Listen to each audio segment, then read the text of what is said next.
reflexiones. Empecemos por señalar qué es el espiritismo, ¿no? El espiritismo es una doctrina científica y filosófica que trata sobre la naturaleza, el origen y el destino de los espíritus y su relación con el mundo que los rodea. También podemos definirla al espiritismo como el conjunto de principios y leyes revelados por los espíritus superiores contenidos en las obras de Allan Kardec, que constituyen la codificación espírita. ¿Y cuáles son estos libros? Estos libros de la codificación es el libro de los espíritus, que fue editado en 1857. El libro de los médiums en 1861, el Evangelio según el Espiritismo en 1864, el cielo y el infierno en 1865, la Génesis en 1868. A estos 5 libros también se les denomina el Pentateuco kardeciano, porque estos libros fueron pues codificados por Kardec en base a la comunicación de los espíritus superiores con los medios. Y Kardec lo que hizo fue codificar todas estas enseñanzas en estos 5 libros. El espiritismo realiza lo que Jesús dijo acerca del Consolador prometido: conocimiento de las cosas que hace que el hombre sepa de dónde viene, a dónde va y por qué está en la tierra. Recuerdo de los verdaderos principios de la ley de Dios y consuelo por la fe y la esperanza. Pregunta que siempre nos hacíamos y no encontrábamos respuestas. Gracias a estos conocimientos que nos enviaron a través del Consolador prometido, podemos ya vislumbrar realmente cuál es nuestra situación como espíritus. Esta doctrina está principalmente fundamentada en la siguiente forma. Primero, está fundamentada en la existencia de Dios. Dios es la inteligencia suprema, causa primaria de todas las cosas. Jesús, guía y modelo. Para los espíritas, Jesús es el fundamento, base para desarrollar esta doctrina espírita, basada en Jesús, en sus mensajes. Luego tenemos la inmortalidad del alma o espíritu. Nosotros somos conscientes que el espíritu es inmortal. Y hay muchas pruebas y muchos estudios que dan fe de esto, ¿no? Luego creemos en la reencarnación.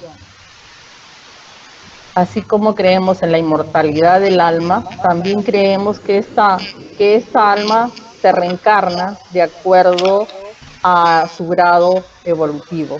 Para eso también tenemos la ley de evolución. Todos nosotros como espíritus estamos en este proceso de evolución y progreso. Tenemos la ley de causa y efecto, la comunicabilidad de los espíritus a través de los medios, pluralidad de mundos habitados, la ley de justicia, amor y caridad. Los grados de perfección entre los espíritus: en primer lugar, espíritus puros, los que hayan alcanzado la perfección.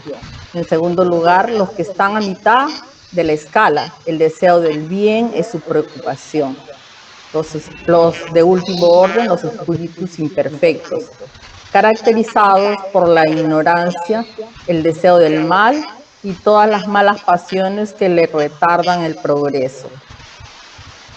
Los espíritus de tercer orden, no todos son esencialmente malos, pues algunos no hacen ni bien ni mal.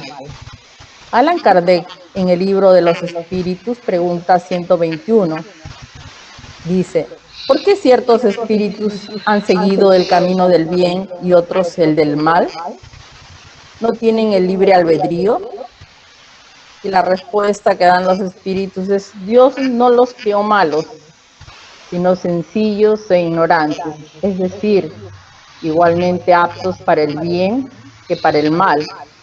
Lo que llegan a ser malos lo son por su voluntad. Eso quiere decir que cada espíritu tiene libre de albedrío. Dios con esto hace a todos los espíritus iguales. Entonces corresponde a cada espíritu pues tomar la mejor decisión, ¿no? Ir por como dice el Evangelio, ir por la puerta angosta o ir por la puerta ancha. En el capítulo 3, en el párrafo 9 del libro El cielo y el infierno, evidentemente se dice que una sola existencia corporal no basta para que el espíritu pueda adquirir todas las virtudes que le faltan y todo lo que tiene que corregir en sí de malo. La encarnación. Una sola existencia corporal es insuficiente para que el espíritu pueda adquirir todo lo que le falta en bien y deshacerse de todo lo que hay de malo en él. Por eso Dios, que es soberanamente justo y bueno, concede al espíritu del hombre tantas existencias como sean necesarias para alcanzar el objetivo, que es la perfección. En cada nueva existencia, el espíritu lleva lo que adquirió en su evolución, en conocimientos, aptitudes, precedentes en inteligencia y en moralidad. La encarnación es inherente a la inferioridad de los espíritus, pero ya no es más necesaria a los que progresan en el estado espiritual o en las existencias corporales de mundos superiores que no tienen nada más de la materialidad terrestre. Eso quiere decir que encarnamos en un cuerpo físico, y de acuerdo a eso podemos estar en el mundo terrestre, y que nuestra evolución depende de nuestro grado de progreso. En el intervalo de las existencias corporales, el espíritu entra por un tiempo más o menos largo en el mundo espiritual, donde es feliz o infeliz según el bien o el mal que haya hecho. El estado espiritual es el estado normal del espíritu, puesto que se debe ser su estado definitivo, y el cuerpo espiritual no muere. El estado corporal es transitorio y pasajero. Es en el estado espiritual, sobre todo, que recoge los frutos del progreso realizado por su trabajo en la reencarnación. Es entonces que se prepara para nuevas luchas y toma las resoluciones que procura poner en práctica en su retorno a la humanidad.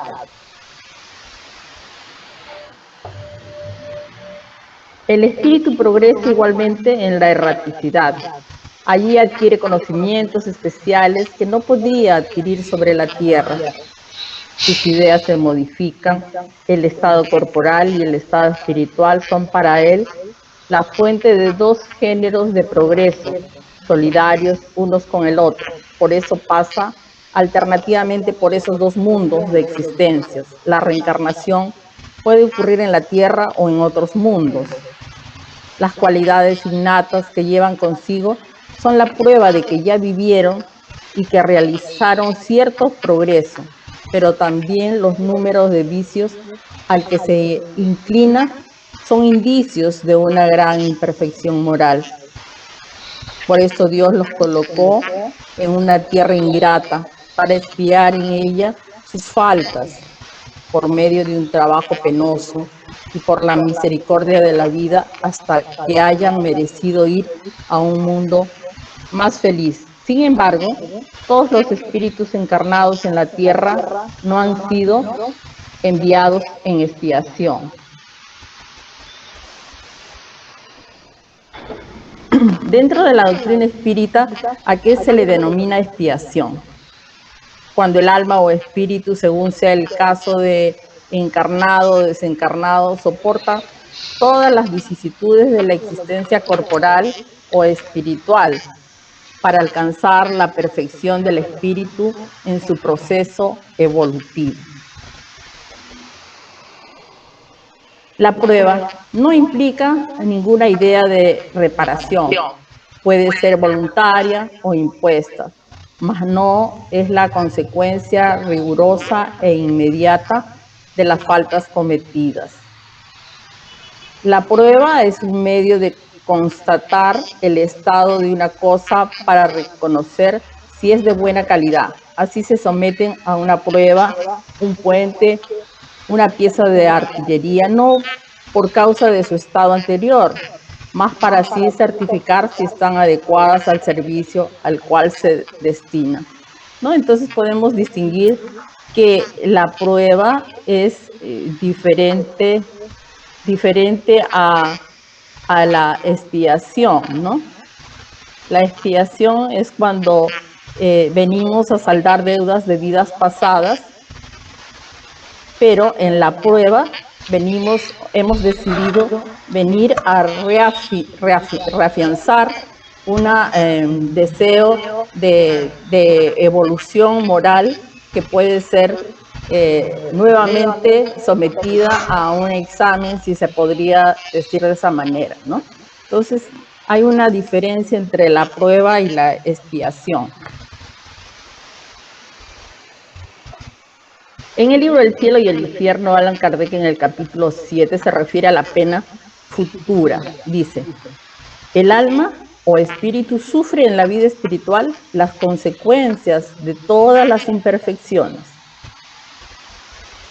de que no se ha despojado durante la vida corporal. Su estado dichoso o desgraciado es inherente al grado de su depuración en sus imperfecciones. Allan Kardec dice en el Código Penal de la Vida Futura, antes citado, nos habla del arrepentimiento. Es el primer paso hacia la mejora, pero no es suficiente. Son precisas aún la expiación y la reparación.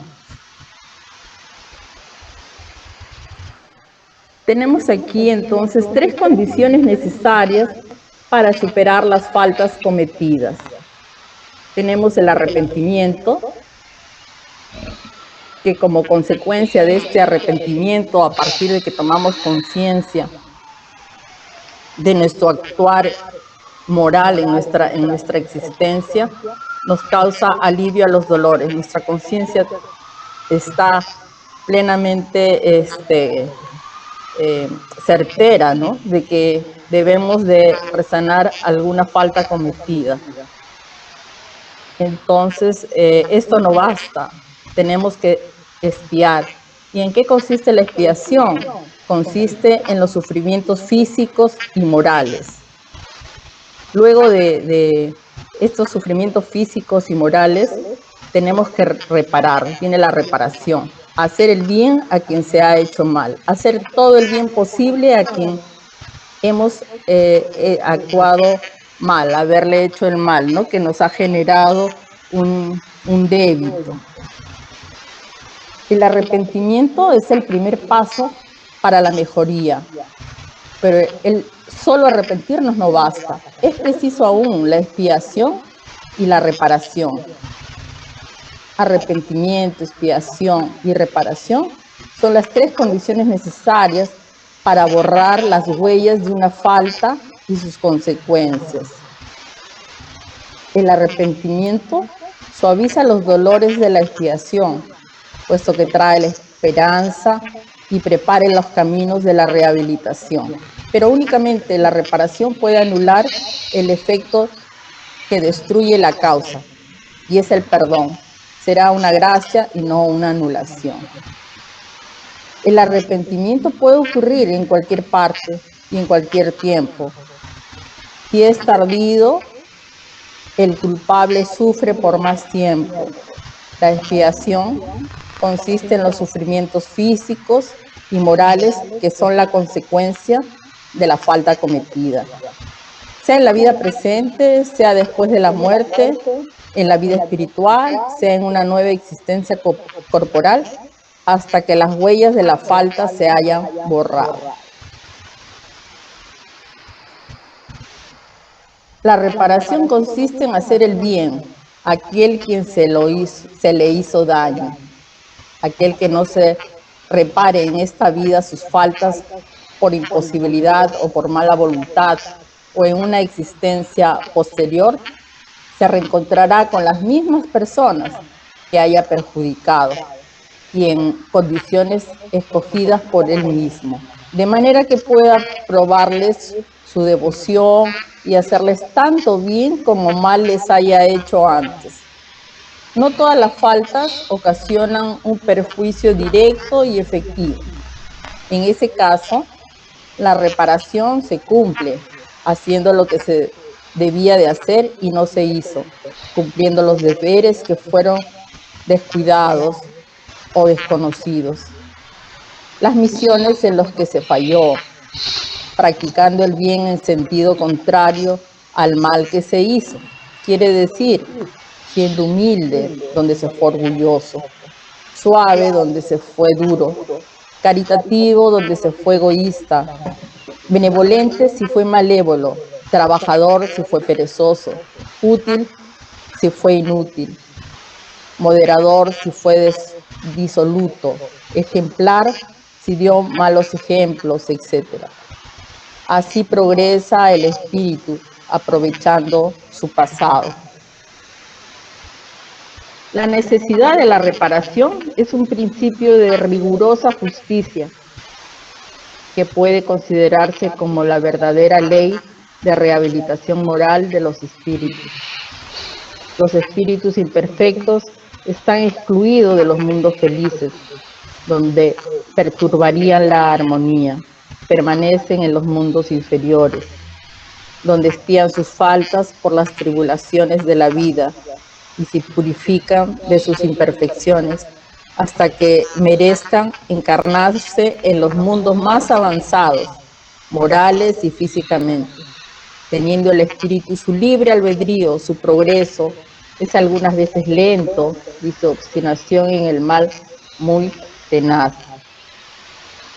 Después que se manifiestan en él los primeros resplandores del arrepentimiento, Dios le hace entrever la esperanza, cualquiera que sea la inferioridad y la perversidad de los espíritus. Dios jamás los abandona. Todos tienen su ángel de la guarda que vela por ellos, espía los movimientos de su alma y se esfuerza en suscitar en ellos buenos pensamientos y de reparar en una nueva existencia el mal que hicieron. El espíritu debe mejorarse por su propia voluntad. Actúa bien o mal en virtud de su libre albedrío, pero sin estar fatalmente inducido en un sentido o en otro. Si hizo mal, sufre sus consecuencias por tanto tiempo como haya permanecido en el mal camino. Pero desde que da un paso de dirección del bien, siente inmediatamente estos efectos. Nadie es responsable sino por sus faltas personales. Nadie sufre las penas de las faltas de los otros, a menos que les hayan dado lugar, ya sea provocándolas con su ejemplo o ya no, impidiéndolas cuando tenía poder para ello, ¿no? Esto quiere decir también de que nadie sufre las faltas de otro, ¿no? A veces hemos escuchado que las maldades que realizan en una familia, por ejemplo, los padres, al final los hijos van a cargar con esas culpas, ¿no? Eso lo que nos quiere decir que esto no es así. Cada espíritu, cada persona que comete un acto fallido es la responsable de estas acciones y ella es la que tiene que expiar estas culpas. Las culpas no se delegan. Continuando, la situación del espíritu desde su entrada en la vida espiritual es la que se ha preparado por la vida corporal. Más tarde le es dada una nueva encarnación para la expiación y la reparación. por medio de nuevas pruebas, pero la aprovechan más o menos en virtud de su libre albedrío. Esto quiere decir que nosotros tenemos en nuestras manos, en nuestra decisión, en nuestra voluntad, realmente en qué momento emprendemos el camino hacia el bien, ¿no? De eso depende que nuestra expiación sea, digamos, más corta, ¿no? Si no la aprovecha, es una tarea que debe empezar de nuevo cada vez en condiciones más penosas.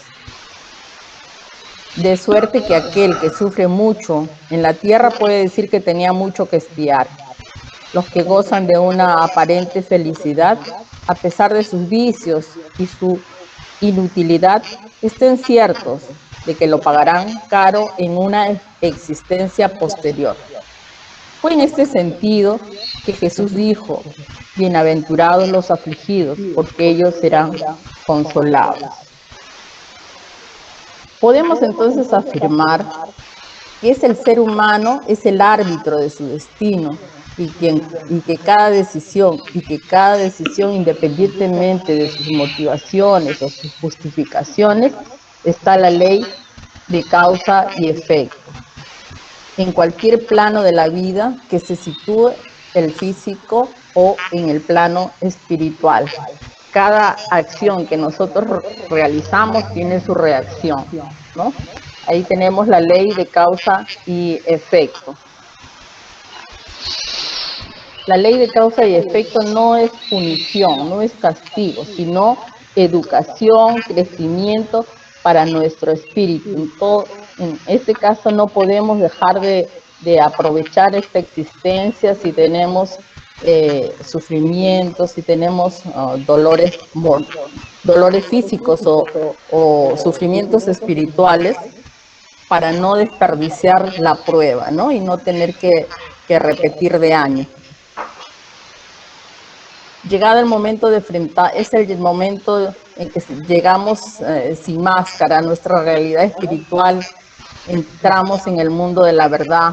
En el mundo espiritual es el mundo de la verdad, donde nuestros pensamientos y acciones no estén ocultas, entran en un choque emocional y psicológico, dándose cuenta de sus faltas y errores, y entran en tribulación y sufrimiento. Esto es cuando estamos en el plano espiritual, se nos es develado todas nuestras acciones, todo lo que hemos realizado, y ahí viene el arrepentimiento y los sufrimientos, ¿no? Esto es lo que nos dice Allan Kardec, llama como la verdadera expiación de nuestros errores que se dan en el plano espiritual. En el plano espiritual también se da nuestra felicidad si es que hemos actuado correctamente en esta existencia. En el libro Religión de los Espíritus tenemos en el capítulo 24 Reencarnación, que nos dice: la reencarnación no siempre es un acontecimiento expiatorio, ni tampoco todas las luchas en el cuerpo físico significan punición o castigo, ¿no? No te habitúes a medir los dolores ajenos por el criterio de expiación, porque casi siempre almas heroicas que soportan el fuego constante de los grandes dolores morales en el sacrificio del hogar o en las luchas del pueblo solo obedecen a los impulsos del bien excelso, ¿no? No necesariamente todos los que reencarnamos en la tierra, que es un mundo de expiación y pruebas, realmente venimos a expiar. Muchas veces podemos venir como prueba, ¿no? A veces puede darse, poniendo un ejemplo, ¿no? Una familia en que la madre es un espíritu muy elevado y fallece, y de repente va al mundo espiritual y pide la prueba de venir nuevamente a la tierra, aunque ya no le corresponde, porque ya es un espíritu elevado, superior, pero viene en ayuda de repente a sus hijos, a algún pariente, y que se les es concedido esta gracia. Entonces no necesariamente viene a expiar, sino viene a una misión, a cumplir a una prueba, ¿no? Entonces, cuando estamos encarnados, como nosotros, en este mundo de expiación y pruebas, debemos de orar. Se produce esta oración como una respuesta de los bienhechores espirituales, una magnetización o corriente fluídica a distancia cuando nos comunicamos a través de la oración con el ser superior, el ser que nos creó, que nos dio la vida, que nos envuelve, nos equilibra nuestro perispíritu, atenuando nuestras preocupaciones, nuestras tristezas. Surge el consuelo al comprender que no estamos solos en nuestras luchas y aflicciones del corazón. Entonces una voz lejana y amiga nos proporciona la paz, la esperanza y valor. Es lo que nos dice León Denis acerca de la oración. Luego la bondad en los pensamientos, en las palabras, en las miradas, en las actitudes. Ese debe ser nuestro camino en este plano existencial, ser bondadosos. Todos vosotros os halláis en la tierra para espiar, pero también todos, sin excepción, debéis hacer la totalidad de vuestros esfuerzos para atenuar la expiación de vuestros hermanos, según lo establece la ley de amor y caridad. Según Bernardín, espíritu protector en el Evangelio según el Espiritismo, en el capítulo 5, ítem 27, ¿no? Ya sabemos que tenemos pruebas y expiaciones, pero ¿cómo enfrentarlas positivamente y salir victoriosos de ellas? ¿Cómo? Una recomendación es aceptándolas sin resistirnos a ellas, trabajando en el bien, suavizando nuestro carácter o personalidad, o sea, la reforma íntima, orando y teniendo confianza en la bondad en Dios, en la fe razonada, estudiando la doctrina espírita, tener perseverancia y constancia. Y aquí, hermanitos, quería hacerles una referencia a un ejemplo sobre este tema de las expiaciones terrestres. Se trata de Marcel, un niño de 4 años, ¿no? Voy a hacer una pequeña lectura. En un hospicio de provincia había un niño de unos 8 o 10 años en un estado difícil y se describía, estaba allí designado bajo el número 4, enteramente contrahecho, ya fuese por deformidades naturales, ya a consecuencia de la enfermedad. Sus piernas contorneadas tocaban su cuello. Era tan delgado que la piel se dilaceraba bajo los huesos salientes. Su cuerpo era una llaga y sus sufrimientos atroces. Pertenecía a una pobre familia israelita. Y esta triste posición duraba ya 4 años. Su inteligencia era notable para su edad. Su dulzura, su paciencia y su resignación eran edificantes. El médico, en el servicio del cual estaba, movido a compasión por este pobre ser, en cierto modo abandonado, pues no parecía que sus parientes fuesen a verle muy a menudo. Se interesó por él y, contentándose en conversar, encantado de su razón precoz, no solamente le trataba con bondad, sino que cuando sus ocupaciones se lo permitían, venía a leerle y se admiraba de la rectitud de su juicio sobre cosas que parecían muy encima de su edad. Un día dijo el niño: doctor, tened la bondad de darme todavía píldoras como las que me dio para que no pueda sentir yo este dolor y poder evitarle mis lamentos, mis molestias a los demás. Y temo que en la mayor cantidad de estos lamentos impida la tranquilidad y la paz en las personas los otros enfermos que están a mi lado. Tengo dificultad de impedir eso. Esas píldoras me adormecen y durante ese tiempo y por lo menos no incomodo a nadie. Estas palabras bastan para demostrar la elevación del alma que encerraba aquel cuerpo deforme. ¿Dónde había adquirido este niño semejantes sentimientos? No podía ser en el medio en que había sido educado y por otra parte a la edad en que empezó a sufrir. No podía aún comprender ningún razonamiento, era pues innato en él, pero entonces con tan nobles instintos, ¿por qué Dios le condenaba a una vida tan miserable y tan dolorosa, admitiendo que creara esa alma al mismo tiempo que su cuerpo, instrumento de tan cruel sufrimiento? ¿O es preciso negar la bondad de Dios? ¿O es preciso admitir una causa anterior? Esto es la preexistencia del alma y la pluralidad de las existencias. El niño murió y sus últimos pensamientos fueron para Dios y para el médico caritativo que había tenido piedad de él. Después de algún tiempo fue evocado en la Sociedad de París, donde dio la comunicación siguiente en 1863. La pregunta fue, parece según lo que acabáis de decirnos que vuestros sufrimientos no eran expiaciones de faltas anteriores. Y respondió, no, era una expiación directa, pero estad seguros de que todo dolor tiene una causa justa. El que habéis conocido tan miserable fui hermoso, grande, rico, lisonjeado. Tuvo aduladores y cortesanos. Yo era vano y orgulloso. En otros tiempos fui muy culpable.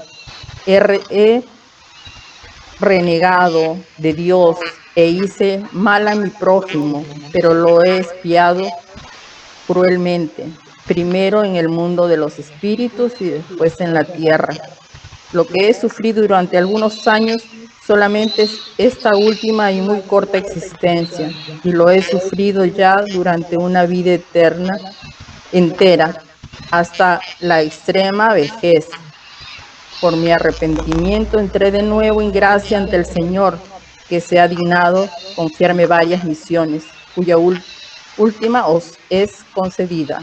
La he solicitado para acabar mi depuración. Adiós, amigo mío, volveré algunas veces entre vosotros. Mi misión es de consolar y no de instruir, pero hay mucho aquí cuyas heridas están ocultas que se regocijan con mi venida. Marcel.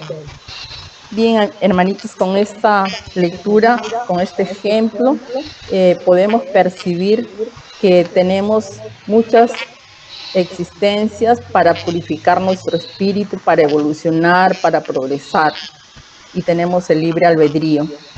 Entonces depende de nosotros cuál es la actitud que debemos de tener en estas existencias para gozar de una felicidad en el plano espiritual, que ese es realmente el mundo de donde nacemos, de donde salimos y a donde regresamos. Espero que esta charla haya sido de su agrado. Muchas gracias por su atención. ¿Alguien desea hacer alguna pregunta?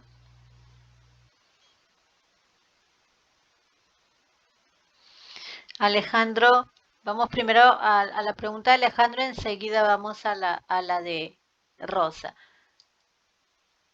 Sí, Alejandro, te escuchamos. Ya. Ok, muchas gracias. Buenas noches, hermanos, hermanas. Rosalía, muy bonita la explicación. El tema muy interesante, muy apropiado, ¿no? Para la época también. Y quería hacer la siguiente pregunta, ¿no? Explicabas de que cada uno es responsable de sus propios actos, ¿verdad? Y que no es que se hereda, pues la falta, digamos, ¿no? De nuestros padres, nuestros abuelos. Pero, sin embargo, hay una parte en la Biblia, ¿no? Que hace mención de que las faltas se prolongan, digamos, hasta la tercera o cuarta generación, si no me equivoco. Honestamente no recuerdo qué parte de la Biblia es, pero hay una parte, ¿no?, que comenta este tema, ¿no? Entonces, ¿a qué se refiere ese pasaje bíblico? ¿De alguna manera hay alguna contradicción también o falta ahí, digamos, interpretar un poquito mejor esta parte de la Biblia, ¿no?, que hace mención de este tema? ¿Ok, Rosalía? Okay. Gracias, gracias. Gracias, Alejandro. Yo pienso que es la interpretación que se le daba en esa época a las palabras de Jesús, ¿no? De repente, en qué contexto y cuál era la enseñanza que para ese momento Jesús quería decirlo, ¿no? Porque si bien sabemos de que Jesús utilizaba las parábolas y algunas veces metáforas, pues para enseñar al entorno de las personas en esa época, ¿no? Como no todos estaban preparados para entender lo que Jesús quería decir. Yo pienso que es eso porque ahora los estudios que vienen a nosotros a través de los libros de Allan Kardec nos dicen eso, los espíritus superiores, ¿no? Entonces, que es algo más reciente, digamos, es algo más a nuestra época, ¿no? Que podamos entenderlo. Porque no sería justo que se castigue a un inocente por culpas que no le corresponden, ¿no? Sería injusto, sería un Dios muy injusto castigar a alguien que viene de un padre o de una madre que ha cometido actos inmorales o que merezca una punición, ¿no? Es lo que podría decirte, Alejandro.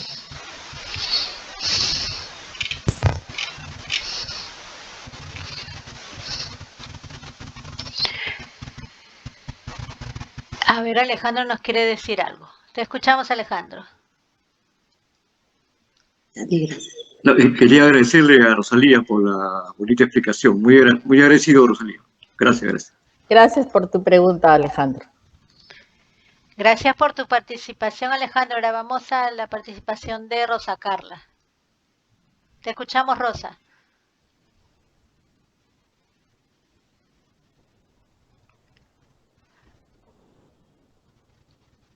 Tu micrófono. No te escuchamos, Rosa Carla. Aí. Ahora sí. Me quedé con duda. ¿Cuál es la diferencia de eso, de expiaciones y provaciones? ¿Cuál es la diferencia de uno para el otro?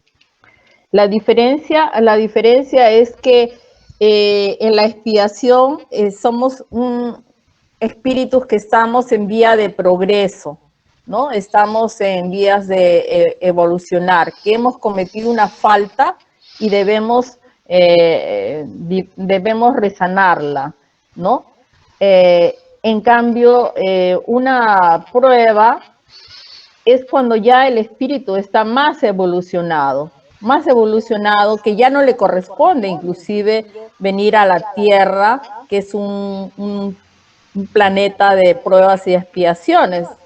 De repente le corresponde ir a un plano superior, a un mundo feliz, pero él, como una prueba, decide venir nuevamente a la Tierra a cumplir una misión de amor para rescatar de repente espíritus que todavía no entienden el significado pues del progreso moral, evolutivo, ¿no? Entonces esa es la diferencia, que un espíritu que no le corresponde estar en un planeta de expiación y pruebas pide estar en este plano, a pesar de que va a sufrir, va a estar en prueba su evolución, su moral, ¿no? Esa es la diferencia, Rosa Carla. Ya. Gracias. Gracias, Rosa Carla, por tu participación. ¿Alguien más desearía hacer alguna pregunta o algún comentario sobre la charla?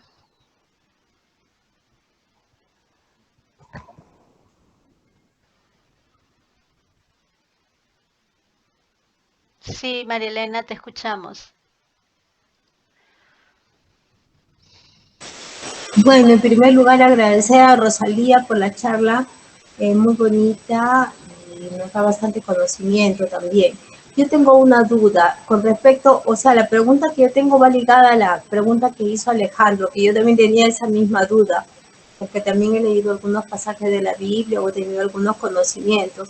Bajo ese punto de vista, entonces, si todos tenemos el libre albedrío, la capacidad de decidir nuestra vida y lo que vamos a hacer, ¿no existirían entonces los denominados karmas familiares o no tendrían nada que ver con eso? Porque mucho, eh, bueno, se conoce, ¿no?, de que existen karmas de familia que se transmiten de generación en generación, pero de acuerdo a lo que ha explicado Rosalía, ya no existiría eso, ¿verdad? ¿O cómo sería eso, esa situación? Dentro de la doctrina espírita no hay karma, ¿no? O sea, es expiación. La denominamos expiación, que es saldar nuestras deudas de vidas pasadas, pero no es transmisible en este caso, el mal que hace una persona hacia otra, porque el espíritu es individual, los espíritus son individuales, ¿no? Y cada ser individual tiene su propio libre albedrío, su propia evolución y su propio desarrollo y su propio progreso. Es individual, no hay un karma familiar. Puede sí haber un karma individual, ¿no? Yo hago mal y soy sujeta a punición, a castigo.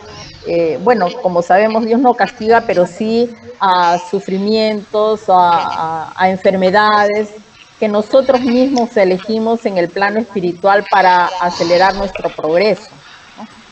Todo es decisión y voluntad nuestra, el libre albedrío es individual, la expiación es individual, puede ser una expiación impuesta por la ley del progreso, de repente yo no quiero evolucionar, pero tenemos la ley del progreso, queriendo o no queriendo, tenemos que venir al mundo de expiación y pruebas para saldar deudas de vidas pasadas, y como hemos visto, no solamente tenemos que arrepentirnos, sino tenemos que expiar y resanar, ¿no? Hacer tanto bien como mal hemos hecho, y eso es personal, es individual.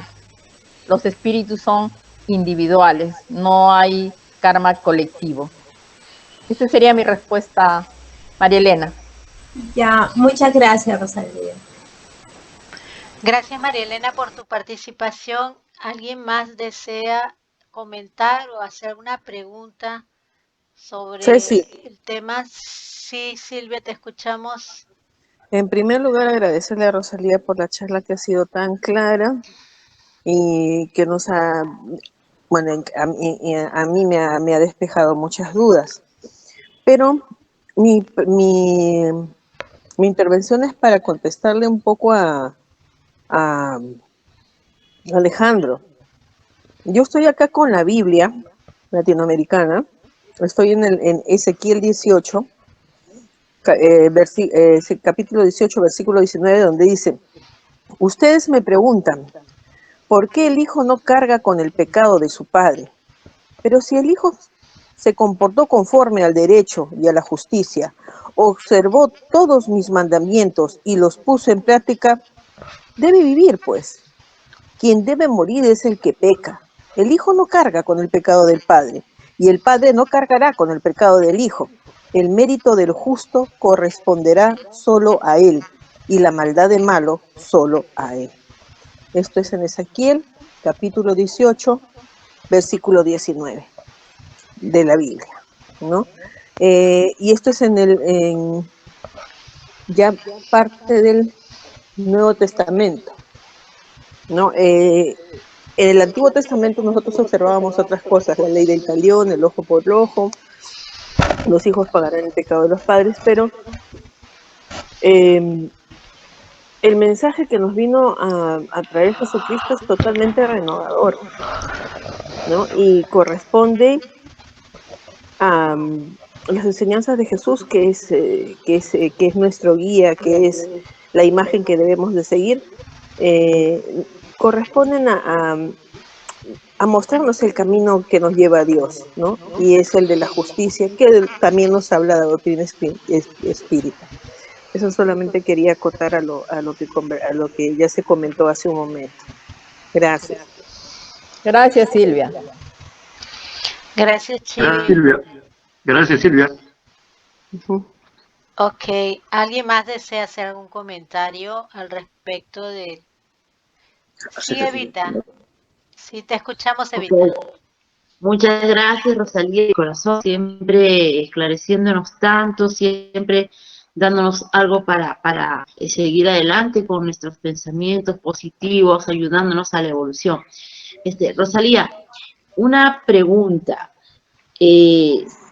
¿Siempre va a ser así? Es decir, si nosotros queremos venir a organizar a la Tierra, en este caso, porque estamos en la Tierra, el espíritu quiere venir ya sea para espiar o como prueba, ¿es voluntad del espíritu o necesitamos autorización, obviamente, de Dios, autorización divina? Esa es mi pregunta.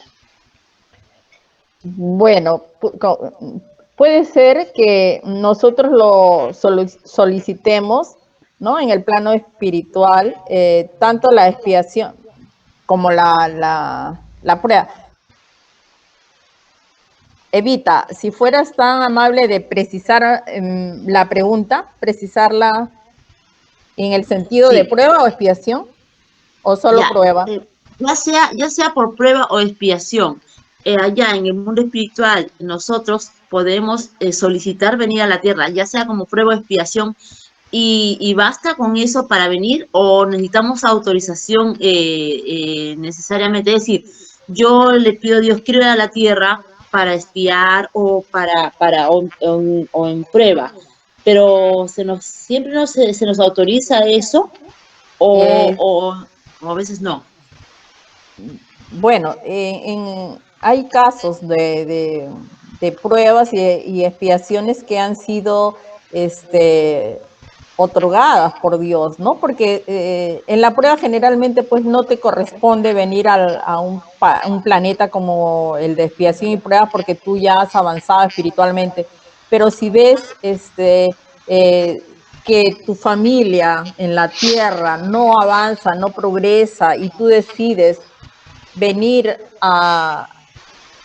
como Jesús, ¿no? Como Jesús, que Jesús no merecía estar aquí en este plano terrenal, pero Él vino, en función de amor, ¿no? De sacrificio, de prueba. Es la prueba más, creo que es el ejemplo más claro, que Jesús vino como prueba y no a espiar, ¿no? Entonces no le correspondía, pero fue una misión, es una misión que Él tenía y que fue autorizada por Dios para salvar a la humanidad, trayendo su ejemplo, trayendo su mensaje de amor, de paz y para encaminarnos hacia una vida moral y nuestro progreso espiritual, hacia una angelitud, ¿no? Claro, entiendo. O sea, lo que entiendo es que nosotros podemos solicitar venir a la Tierra, ¿sí? Sí. Pero ya es decisión en el mundo espiritual de Dios si es que nos regresan, ¿no? Sí, así o de es. repente nos envían a otro lugar, puede ser también. O sea, no es necesariamente una decisión nuestra nada más. Podemos pedir, solicitar venir, Sí, exacto, pero no necesariamente exacto. vamos a tener que venir. Eso se da en el plano reencarnatorio, ¿no? Ajá, sí. En el plano reencarnatorio. También Ok. sé de una experiencia que hubo acerca de un señor que digamos,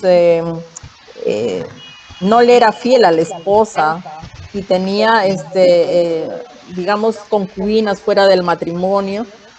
Y esta mujer, cuando desencarnó, era una mujer muy elevada espiritualmente, pero cuando llegó al plano espiritual veía una situación muy tormentosa de las personas, estas dos chicas que habían sido digamos, concubinas de su pareja, y ella vino a la tierra y estas dos espíritus vinieron como hijas de ella para encaminarlas por el buen camino, ¿no? Y fue autorizada para que ella venga y sea madre de estos dos espíritus que eran realmente dos personas que estaban totalmente apartadas de lo que es la moral, ¿no? El buen comportamiento, ¿no? Sí, se da ese tipo de casos.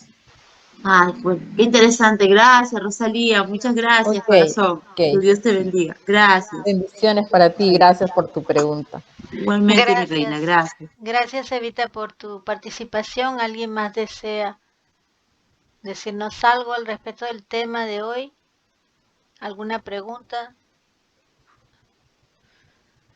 Ok. Carmencita. Carmencita, te escuchamos.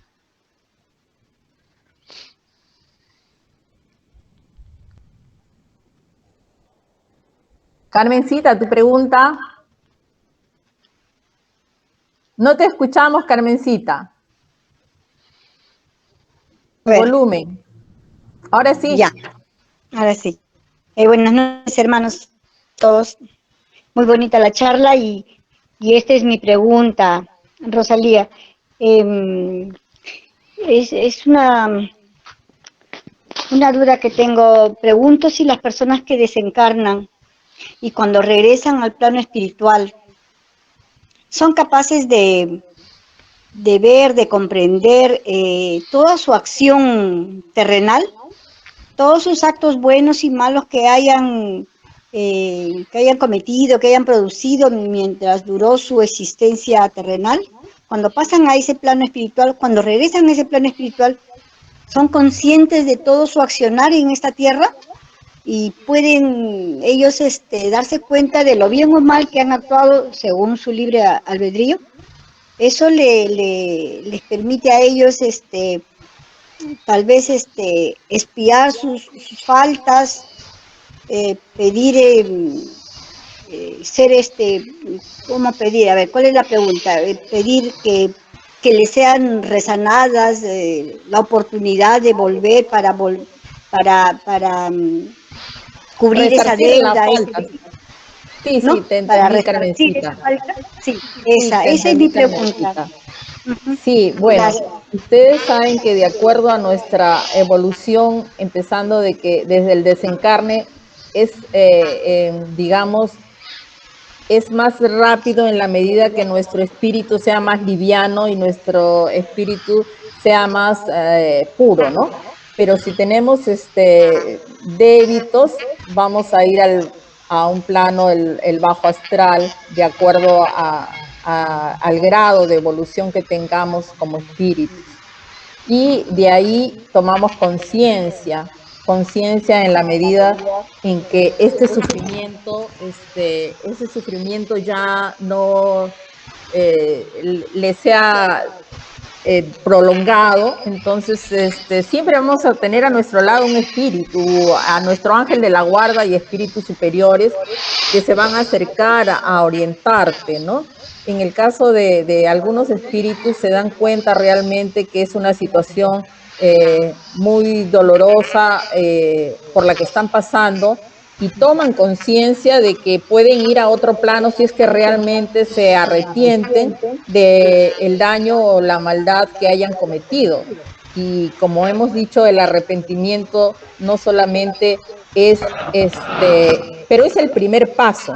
Es el primer paso el arrepentimiento. Entonces toman conciencia de este mal que ellos han hecho y pasan a otro plano, que puede ser los hospitales espirituales, clases espirituales. Son elevados, son llevados por su ángel de la guarda y espíritus superiores que lo rescatan y lo llevan donde son adoctrinados y toman conciencia y se arrepienten y quieren espiar esa culpa que ellos tienen. Entonces tiene su proceso, ¿no? Tiene su proceso, lleva un tiempo para que les sea otorgado el derecho de venir a expiar sus deudas, ¿no?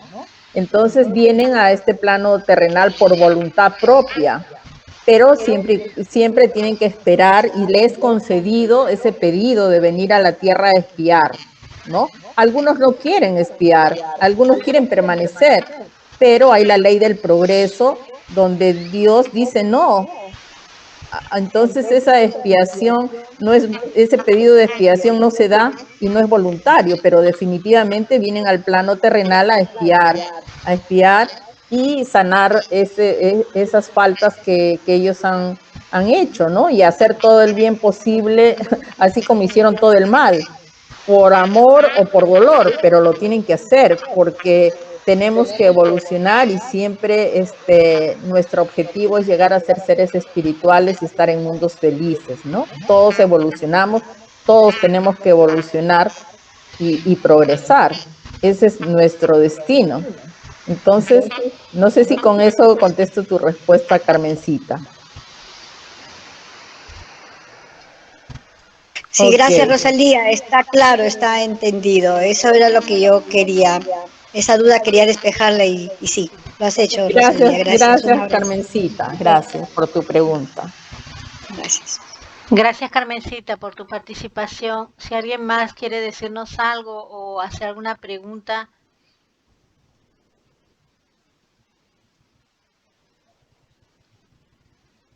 Bueno, ya que nadie quiere más hacer ninguna pregunta ni participar, yo voy a agradecerle a Rosalía por la charla tan interesante y felicitarla no solamente por el tema, sino la manera como lo ha abordado con ese resumen de lo que es la doctrina espírita y todo lo que vino desde el codificador hasta este tema que nunca o que siempre va a ser un tema actual. Las expiaciones, eh, las pruebas y expiaciones siempre van a ser un tema de actualidad para para todos nosotros reencarnados.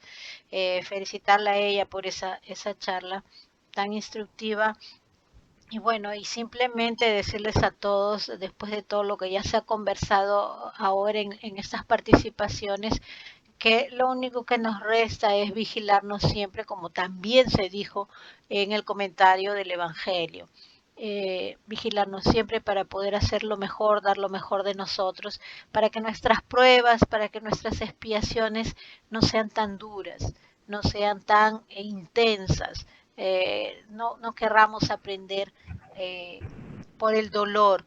Y recordarles también que toda acción tiene una reacción y que es inevitable el hecho de que en una nueva oportunidad terrenal tengamos pues que resarcir todo eso y aprender con ello, a veces de manera muy dolorosa, el, el, el no volver a cometer un acto tal como el que nos hizo obtener esa expiación. Entonces todo depende, siempre dependerá de nosotros. Todo va a depender de nosotros. El hecho también de regresar, de pedir, de repente, no como expiación, porque puede ser que vengamos en misión de amor, como lo comentó Rosalía, para ayudar a algún ser querido, o simplemente tenemos tanto amor porque el espíritu desencarnado es muy sensible. El espíritu desencarnado, él va a sentir, él va a saber, él se va a hacer 100 veces más consciente de lo que un espíritu encarnado, de cuáles son las emociones, cuáles son los sentimientos, inclusive los sentimientos que tienen hacia él, no solo los que él tiene hacia otros, sino que los verdaderos sentimientos que otros compañeros existenciales han tenido hacia ellos. A veces la realidad se hace dura cuando desencarnamos y vemos. Y qué mejor ejemplo y que siempre estamos tocando de repente en esta película que es nuestro hogar. En nuestro hogar se ve a André Luis cuando él recibe las grabaciones de las oraciones que recibió y él recibe las más fervientes oraciones y más amorosas de alguien a quien maltrató, de alguien a quien él destrató, que humilló, que no quería. ¿no? Y bueno, los que no han visto la película, por favor véanla porque contesta muchas cosas también de lo que hemos aprendido el día de hoy en esta charla con Rosalía. Y decirles pues que toda acción tiene una reacción y cada uno de nosotros es dueño del libre albedrío. El saber usarlo o no va a depender del conocimiento que tenemos, porque solo a través del conocimiento es que viene la conciencia de lo que vamos a producir con ese acto, de la conciencia de entender lo que es bueno y lo que es malo, a diferenciar cuando somos muy egoístas y actuamos por egoísmo y no nos importa nada, si hacemos daño, si causamos dolor, en fin. Y ese acto de egoísmo es que nos va llenando el vaso, gota a gota, y luego en la próxima existencia pasamos a sufrir con las expiaciones. Y encima tenemos las pruebas para ver si en otros, vamos a llamarlo así, en otros ítems hemos conseguido superar esos nuestros defectos. Trabajemos en eso sin necesidad de que nos vengan pruebas y expiaciones. Sí, podemos hacerlo. Si caminamos con cuidado, no vamos a herirnos los pies. Si caminamos con cuidado, no vamos a salirnos del camino. Y esto no quiere decir, como nos dijeron en el Evangelio, ¿no? No quiere decir que vamos a dejar de vivir y de tener nuestras experiencias existenciales, terrenales, porque para eso hemos venido, para conocer esas sensaciones, para tenerlas, para desarrollarnos bien, para crecer también intelectualmente. Entonces, nada más es vernos, nada más es respetar al prójimo y respetarnos a nosotros mismos y tomar buenas decisiones. Y eso lo hace el conocimiento. Hoy nosotros tenemos el conocimiento de que la ley de acción y reacción inevitablemente nos va a alcanzar. Entonces, queremos reacciones buenas, tengamos acciones buenas. Y si hemos tenido alguna a lo largo de nuestra existencia, ahora que estamos cincuentones, nos acordamos que cuando éramos más jovencitos éramos pues terribles, ¿no? Pues intentemos resarcir eso haciendo el bien a quien le hicimos mal. Intentemos, si no encontramos más a ese ser que le hicimos tanto daño, pues vayamos colocando semillitas en los jardines ajenos para que pueda florecer. Y así vamos como que aliviando un poco y arrepintiéndonos también de cualquier mal que podamos haber causado cuando no teníamos los ojos abiertos. Ahora los tenemos todos, ¿ok? Y ojo, que ahora como espíritas tenemos más responsabilidad todavía de comportarnos de manera adecuada, porque estamos conscientes y el débito de repente por ahí que se eleva la potencia, ¿no? Por ser conscientes y no tomar esa decisión de actuar bien, de controlar esas emociones negativas, esos sentimientos negativos que no nos llevan a nada, solo nos llevan a la infelicidad. Entonces, pensemos, meditemos en eso, ¿ok? Gracias, Rosalía, por tu charla que me ha encantado, ¿ok? Ahora vamos a pasar a lo siguiente.